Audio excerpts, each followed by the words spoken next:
Halo adik sana, warga Kota Bengkulu khususnya di Provinsi Bengkulu. Kembali lagi di salah satu program kita, yaitu program Apa Kabar Dang. Nah, ini salah satu program yang memang sudah kami rilis perdana. Dan di edisi Apa Kabar Dang ini seperti biasa kita akan berdiskusi, kita akan membahas sebuah tema yang tentunya sudah hadir di tengah-tengah kita, salah satu orang yang cukup terkenal dan memang sudah dikenal. Beliau seorang yang tokoh di Provinsi Bengkulu, dan juga saya di sini ditemani oleh teman saya bernama ya Saudara Yusuf. Teman-teman. nah, nah, tanpa berpikir panjang, tanpa panjang lebar, kita langsung kenalan dengan salah satu tokoh di Provinsi Bengkulu yang juga pejabat Kepala Dinas Sosial Provinsi Bengkulu. Apa kabar, Dang? Alhamdulillah baik, sehat. Alhamdulillah sehat ya. Iya. Nah, Dang, kita kan sebelum kita diskusi biar lebih enak dan lebih nyaman, Ya. karena kita sudah melalui tahapan prokes, protokol kesehatan, alangkah baiknya kita lepas, Dang. Lepas ya. Ya, sudah divaksin kan, Dang? Sudah. Alhamdulillah Sudah 2 kali. divaksin ada sana. Lega. Ini obrolan santai ya di sana. Obrolan santai, dan memang program podcast kita hari ini memang kita mengangkat tema tentang persoalan di seputar dunia sosial di Provinsi Bengkulu. Nah, ini Pak Kadis, sebelum kita berdiskusi, bisa perkenalkan diri Pak Kadis. Nah, Baik. ya, Terima kasih Ah, kawan-kawan. ya. Saya Iskandar Zedo, Kepala Dinas Sosial Provinsi Bengkulu. Senang sekali didatangi teman-teman ya dalam konteks kita mensosialisasikan dan mencari solusi pemecahan masalah terhadap masalah-masalah sosial di Provinsi Bengkulu ini. Nah, itu sepenggal perkenalan Bapak kita Kepala Dinas Sosial Iskandar ZO. Nah, bagi adik di sana pasti tidak asing lagi dengan nama yang satu itu. Oke, baiklah nih Pak Kadis. Ini panggilannya Dang Iskandar apa di Iskandar. Iskandar. Bukan ZO ya. Yang ya kalau sama Dang Is, oke. Dang Is. Dang Is. Nah, ini Dang Is.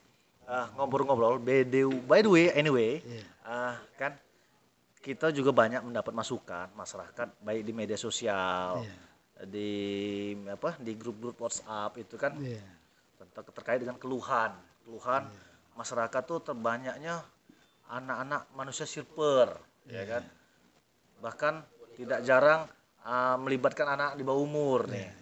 Selain manusia silver juga kita fenomena dapat juga masukan bahwa banyak anak-anak yang pakai badut dengan beragam-ragam pernak-perniknya kan. Kemudian ada yang ibu-ibu bawa anak kan. Dan ini nyaris kita temukan nih Pak Kadis di setiap simpang traffic light, lampu merah. Nah, dari kacamata ini kan ya tentunya ini menjadi perhatian, atensi dari dinas sosial. Nah, melihat tanggapan, keluhan dan keresahan masyarakat belakangan ini dari Pak Kadis sendiri, apa yang bisa ditanggapi nih Pak Kadis? Iya, jadi kita lihat fenomena sosial ini memang udah menjamur ini. Ya, dari dulu. Oh, kita sudah mengetahui itu Pak Kadis? Sudah, kita bahkan sudah melakukan survei, survei. terhadap mereka dan siapa di belakang mereka. Iya. Wah, ini pada sosok. Iya. Ya, jadi tidak sesederhana itu. Ya, ini terorganisir. Ya. Maka pemecahan masalah juga harus secara terorganisir. Begitu. Nah, artinya itu kan sudah kita inventarisir ya, kita data, kita analisa. Nah, dari apa yang kita dapatkan di lapangan itu Pak Kadis, berangkat juga dari keluhan-keluhan masyarakat juga ini. Ini apa upaya atau langkah-langkah Pak atau Dang Is ini menyiasatinya, mengatasi ini? Iya. Gepeng ini tidak hanya kita lihat dari satu sisi, yaitu pelakunya, gepeng. Ya. Mereka terus eksis di sana karena ada yang membuat mereka menggantungkan harapan di situ. Ya, dengan kata lain, sepanjang masih banyak orang memberikan uang atau barang di lampu-lampu merah khususnya, maka mereka dengan cara apapun tidak akan pernah tuntas. Ya. Karena jadi lahan ya. Jadi lahan. Lahan empuk. Lahan empuk. Iya. Itu pernah diestimasi enggak Pak Kadis atau di survei berapa sih kira-kira penghasilan mereka sehingga ini menjadi daya tarik, jadi peluang ini kira-kira sudah tergambar belum mereka sudah. ini? Berapa itu rata-rata Pak Kadis? Kalau jadi dari analisa. Paling rendah mereka itu dapat 50.000 sehari ya? Sehari. Berarti kalau sebulan bisa 1,5 juta. Iya. Itu. Kalah gaji honorer ya? Kalah.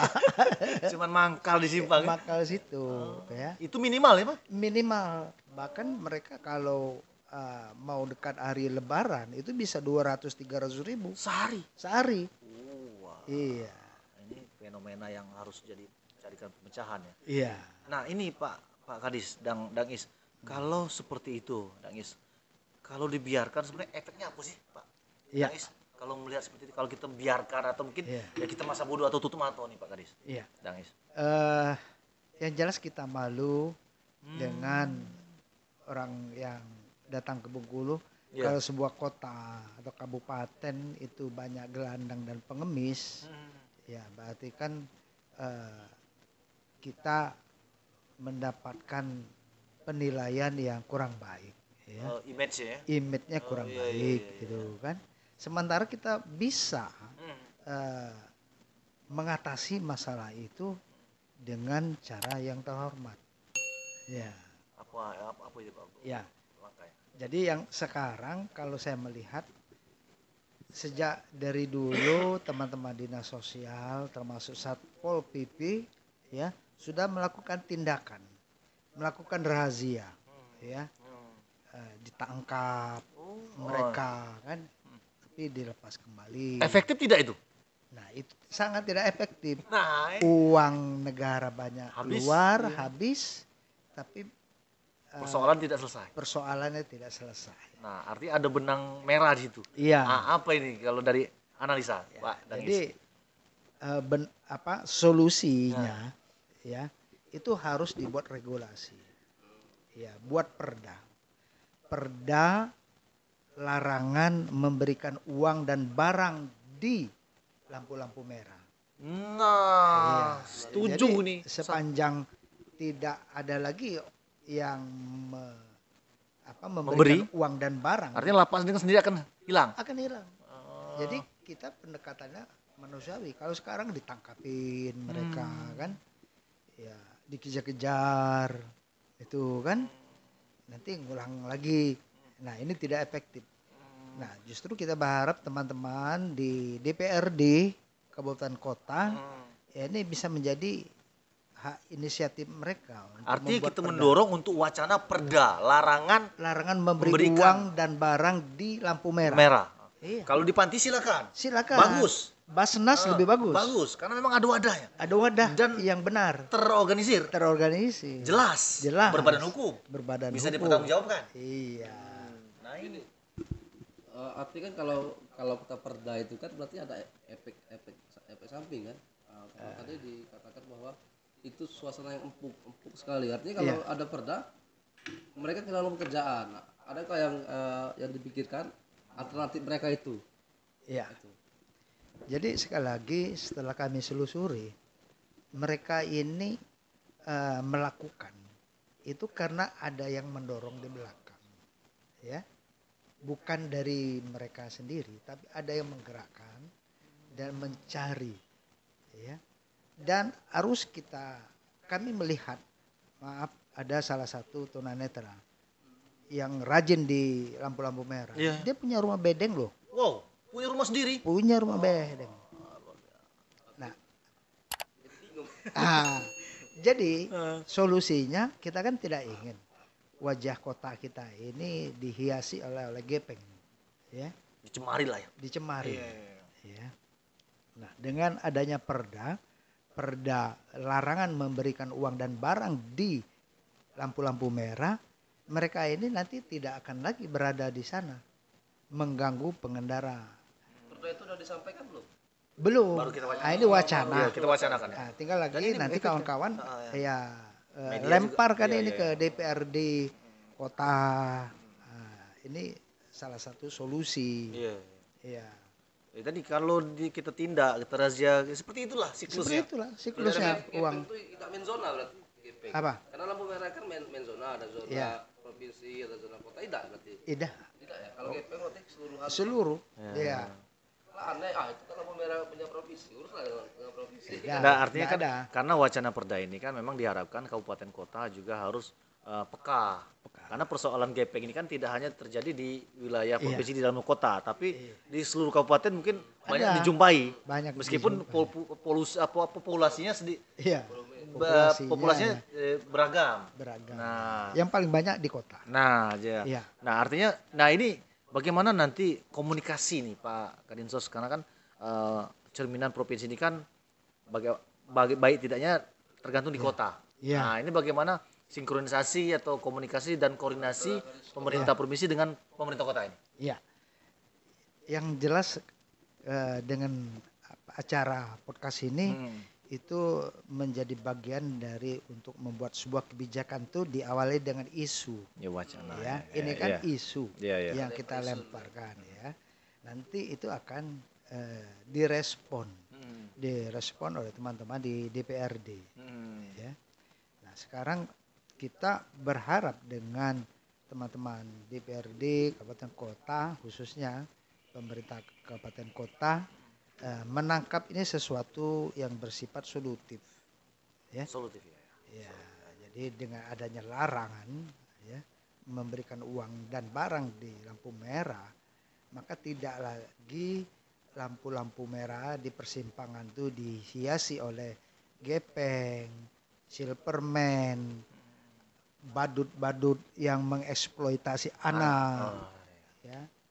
Apalagi kini anak-anak. Berarti kan melanggar undang-undang ya. Eksploitasi kan ada di Iya. undang-undang kan. Betul. Itu mungkin bisa disampaikan ke masyarakat. Kalau kita eksploitasi anak itu ya sama dengan Iya. besar hukumannya kan. Termasuk yang ngasih memberi. itu, yang memberi Iya. itu katanya. Artinya memang kalau sepanjang masyarakat kita, ya artinya tadi kalau konteks sedekah itu ya tidak mesti di lampu persimpangan. Betul. Ya kan?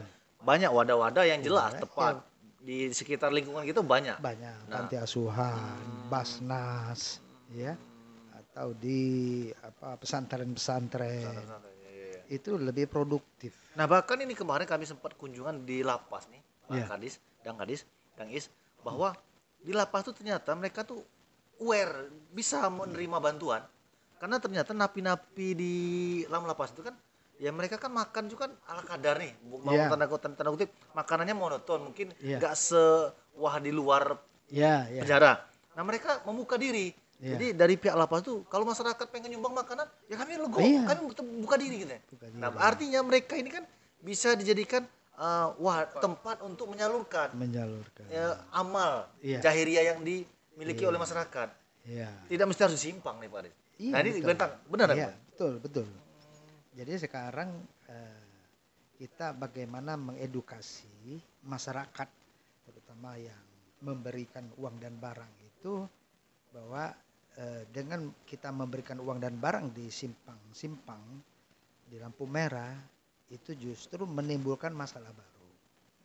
Ya, jadi tidak menyelesaikan masalah. Artinya kalau kita memberi itu sama dengan menjerumuskan mereka. Membuat mereka malas. Ya, jadi kebiasaan yang malas. Ya, gitu. Memang fenomena ini kalau Dang Is melihat sudah berapa lama nih tradisi atau fenomena seperti ini? Udah lama sekali. Udah lama ya. Mungkin udah 20 tahun yang lalu ini sudah ada. Cuman sekarang hilang timbul. Karena tadi belum ketemu formulasi yang formulasinya. tepat. Iya. Sekarang kan ditambah lagi manusia silver, manusia badut. Kalau dulu cuman pengemis aja, orang-orang yang buta ya. Nah, kalau sekarang dan kita ke depan mungkin ada modus baru lagi nanti. Sudah diprediksi modus baru? Iya. Modus apa, Pak? Ya, seperti dulu kan nggak ada manusia silverman, badut. Ide baru untuk ide baru. mengkreasikan sendiri. Mungkin manusia black mungkin atau manusia kupu-kupu. Iya. Karena ini kan bentuk mereka untuk menarik bagaimana masyarakat yang ada di persimpangan itu memberi. Sementara kita ya tergerak dengan tempat yang salah sebenarnya. Yang salah. Itu perlu edukasi. Iya, iya, iya. Edukasi dan regulasi.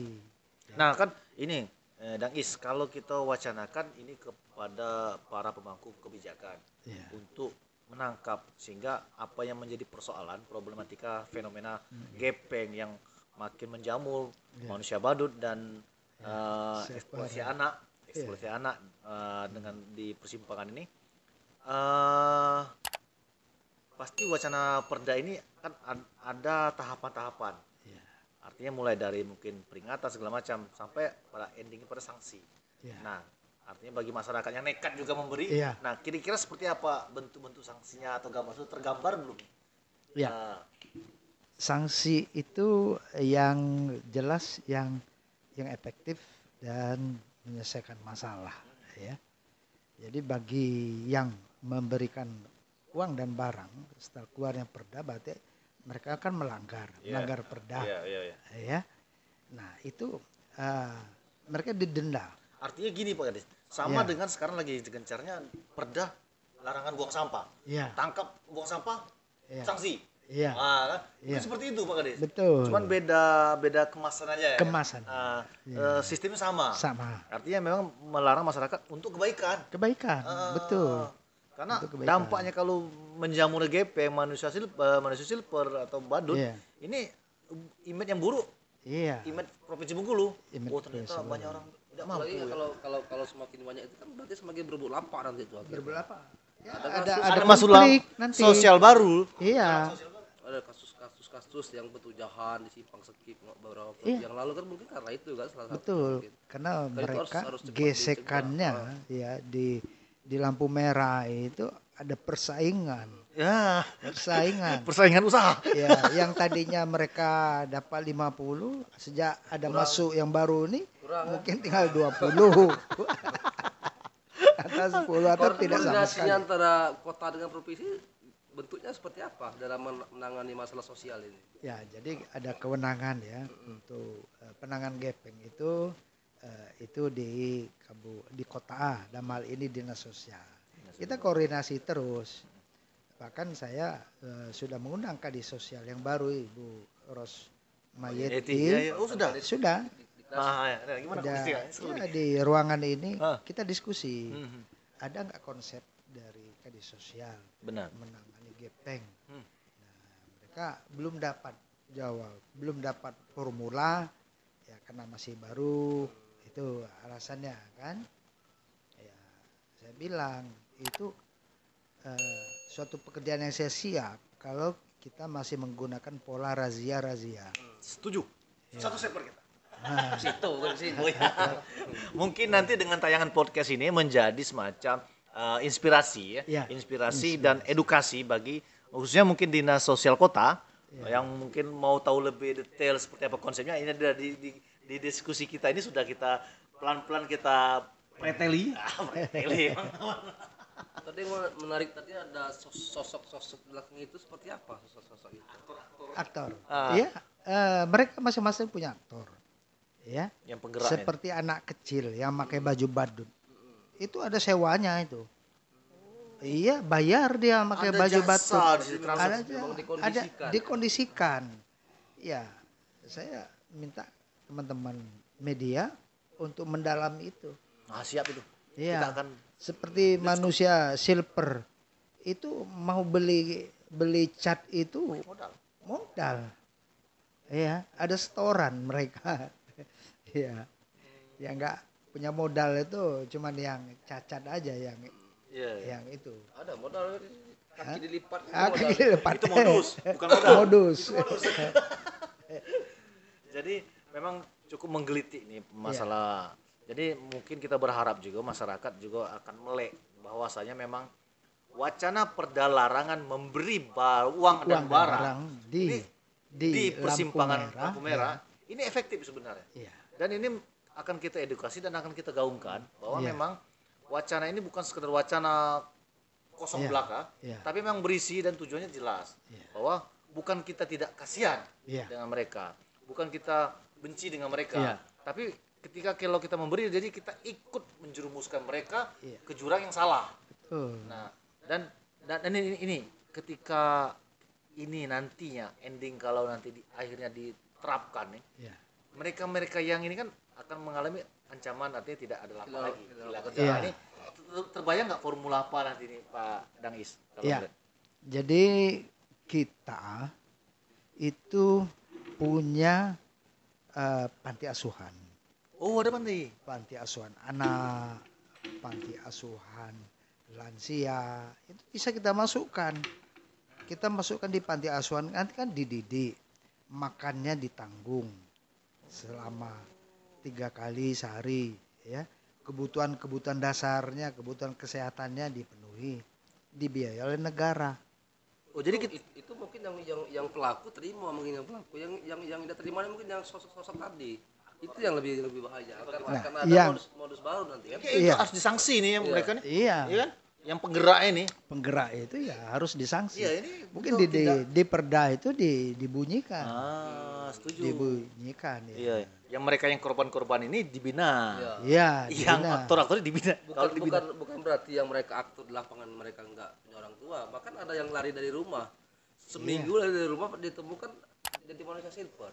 Iya. Kan banyak yang kehilangan orang tua yati kan bukan masalah keuangan mereka itu, memang ada masalah orang yang di belakang itu. Di belakang. Itu yang lebih penting untuk diselesaikan sebenarnya. Makanya memang perlu duduk bersama ini Pak. Iya. Dang Is yang perlu duduk bersama antara dinas sosial kota dengan Satpol PP kota kan. Artinya dengan ya mungkin disperindak karena ini kan akan nanti pembinaan bagaimana mereka itu diajari, dilatih berkewirausahaan. Iya. Bagaimana mereka ini bisa produktif ini. Iya. Ya Dang Is? Iya. Perlu itu ya Pak? Perlu. Perlu ya. Ya. Dan itu setiap tahun pemerintah menganggarkan. Ada anggarannya. Iya. Untuk pembinaan. Nah, artinya memang sebenarnya solusi sudah ada nih, Pak. Dang Is ya? Sudah ada. Jadi ketika perda ini diterapkan, perda larangan bagi semua masyarakat untuk memberi uang dan barang di persimpangan lampu merah, efek-efek dominonya sudah teratasi. Tadi misalnya mereka kehilangan apa? Ada lembaga-lembaga ya sudah menaunginya. Tinggal diberdayakan dan tinggal dimaksimalkan. Iya. Bagaimana? Ada pertanyaan lagi? Masih ada yang itu lagi. Mengajar. Mungkin poster perda itu seperti apa nanti biar lebih lengkap lagi kan? Iya. Itu nanti berarti dari kita ya, dari provinsi atau dari kota ya? Dari kota. Kota ya. Kota. Artinya kita menyampaikan wacana perda ini ya tinggal lagi teman-teman dari DPRD kota menangkap melalui mungkin hak inisiatif, ya kan? Bisa. Mereka kan hak inisiatif DPR kan bisa. Iya. Karena ini ya sebenarnya memang mungkin masyarakat menilai sepele ya. Iya. Ada gepeng di situ, Iya. mungkin kasih 1.000 2.000 biasa kan. Iya. Tapi kan pola ibadah ini juga peran ustadz ini perlu nggak ya ikut berperan? Perlu. Mensosialisasikan setiap Iya. khotbah, ceramah. Iya. Artinya perlu dilibatkan juga nih, Perlu. Dang Is. Perlu. Iya. Kenapa perlu? Ya, karena itu bagian dari edukasi kepada masyarakat, ya. Kalau kita kaitkan dengan ibadah, ya, bahwa tidak semua yang kita lakukan itu mendapat pahala. Jadi kita apa ya? Kita memberikan sesuatu kan harapan kita pahala. Iya. Tapi kalau memberikan sesuatu menjerumuskan orang ya menjadi malas, ketergantungan, berdosa. Nah, artinya Kesan malas kan agak berbeda karena mereka ada duit, dapat apa kesejahteraan di sana. tapi kesesatannya salah. Salah. Kesejahteraan salah. Itu memang sejahtera tapi salah. Nah, makanya memang aku sepakat ini. Dangis bahwa memang perlu peran dari Kementerian Agama Kota juga melalui lembaga-lembaga dai untuk ikut juga berperan karena ini menjadi tanggung jawab moral. Iya. Iya kan? Jadi itu sasarannya yang memberi. Iya. Jadi sesuatu yang sia-sia kan dia memberi, ya. Tapi berharap pahala.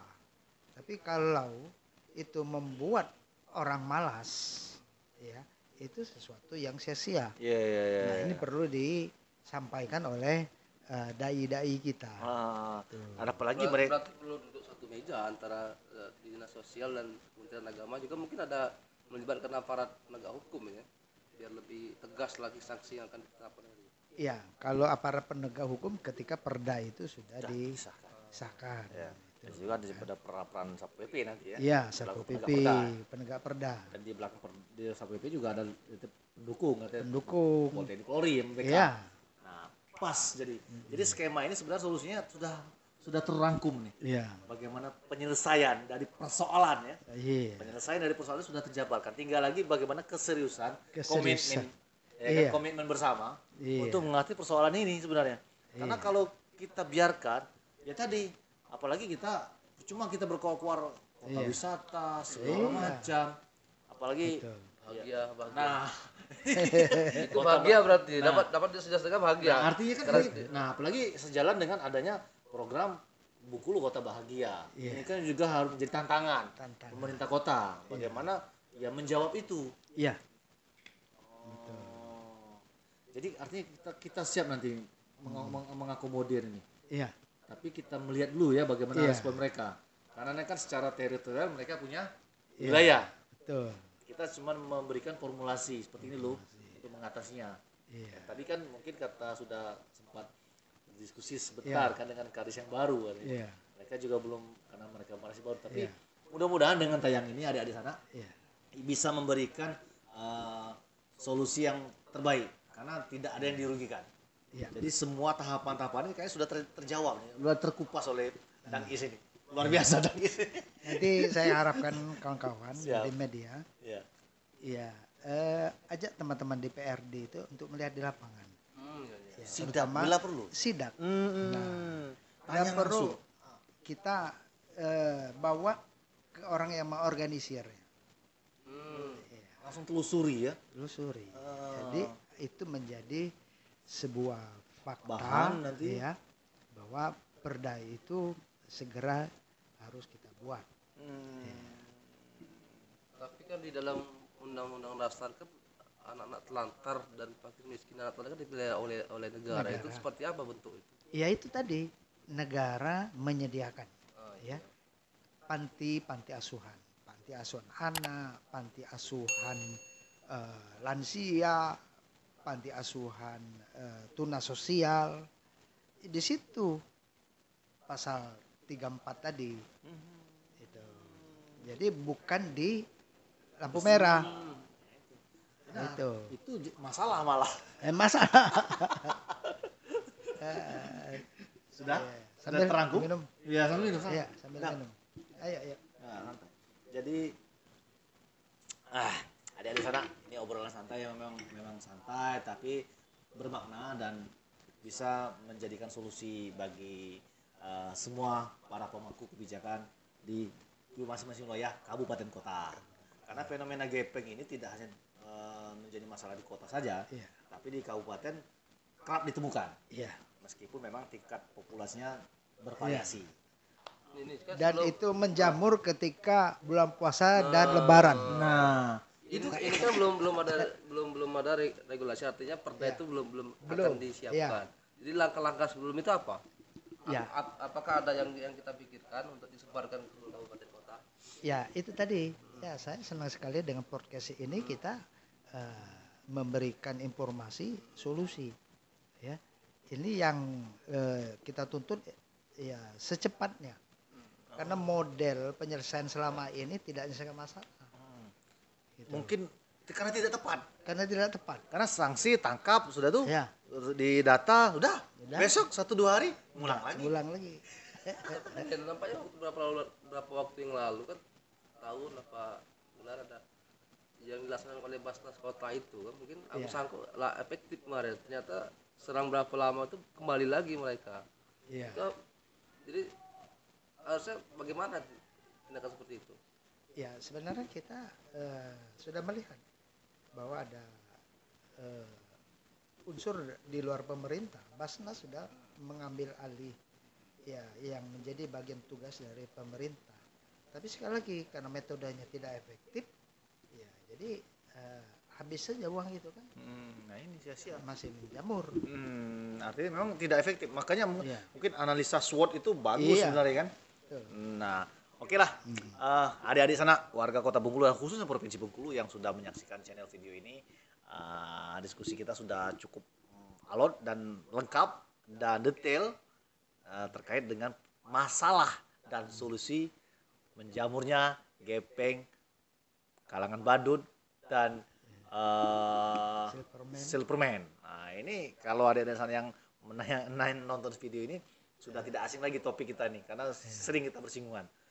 Nah, Saat ini perda itulah kunci ya saat ini. kunci memang mudah. Regulasi. Karena selama ini kalau kita himbau tadi, Iya.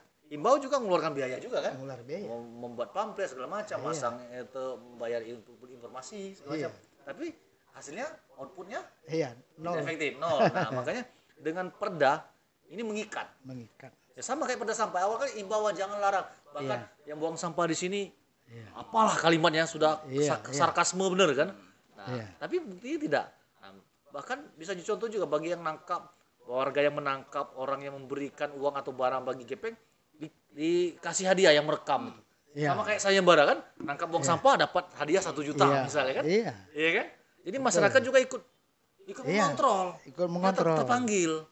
Betul. Bagaimana tuh? Iya, saya kira itu Tepat. itu. Ya, bagaimana kita mengajak masyarakat Ikut untuk berperan aktif. terlibat secara langsung dalam menyelesaikan masalah ini. Wah, luar biasa. Peran serta masyarakat sebagai kontrol sosial. Nah, Kontrol sosial. bukan hanya media juga ikut kontrol, tapi alangkah jauh lebih baik dan efektif kalau masyarakat juga terlibat. Apalagi sekarang di era digital ya, Iya, Dang Is ya, bahwa media sosial, medsos, anak-anak milenial ini cepat menyebar informasi. Jadi dengan adanya pola sayembara ini kan memantik mereka untuk mengajari mereka bagaimana mereka ikut mengawasi. Oke, itulah adik-adik sana yang menyaksikan channel video kita podcast dengan tema Apa Kabar Dang. Nah, mungkin itu saja yang bisa kami sampaikan dan kami dari tim podcast Apa Kabar Dang mengucapkan terima kasih yang sudah menyaksikan ini dan di akhir segmen ini jangan lupa seperti biasa Kita minta dulu statement. closing statement dari Dang Is untuk warga Provinsi Bengkulu terkait dengan tema yang kita diskusikan hari ini. iya. Closing statementnya, pesan-kesan, silakan. Pesan saya bahwa kalau bisa cepat, kenapa harus berlambat-lambat? Nah, jadi kita melalui media itu nanti bisa mengedukasi di para pemangku kebijakan, ya, DPR, tokoh-tokoh agama, bahwa ini loh solusi yang kami tawarkan untuk mengatasi masalah gepeng di Provinsi Bengkulu. Jadi lebih cepat lebih baik. Ikan cepat, ikan Gabus. Lebih cepat lebih bagus. Kalau bukan sekarang, kapan lagi? Kalau bukan kita, Siapa lagi? Oke, terima kasih. Itu closing statement yang cukup brilian dari Dang Is. Semoga ini menjadi perhatian serius bagi para pemangku kebijakan di masing-masing wilayah kabupaten kota untuk cepat tanggap, jangan berlambat-lambat. Oke, saya Damar undur diri dengan bersama tim kreatif kami di Sudarwan bersama Dang Is. Next kita akan mengupas lebih dalam lagi dengan topik-topik yang lebih menarik lagi dan kami akhiri. Jangan lupa seperti di akhir video kami tadi di awal bahwa like, comment, and subscribe ya. Semoga channel ini semakin bermanfaat dan kami semakin berkembang dan informasi yang kami sajikan semakin memberikan warna dan karena memang sajian yang konten-konten yang kita hadirkan ini adalah konten-konten yang sifatnya informatif, edukatif, dan inspiratif buat warga Provinsi Bengkulu. Oke, Dang Is, mau kasih banyak Dang Is atas waktunya. Oke, baiklah pemirsa di sana. Kami akhiri tayangan ini. Selalu sukses dan ingat terapkan 3M. Memakai masker, menjaga jarak, dan mencuci tangan. Karena agar terhindar dari wabah COVID Corona. Salam hangat. Assalamualaikum warahmatullahi wabarakatuh. Sip.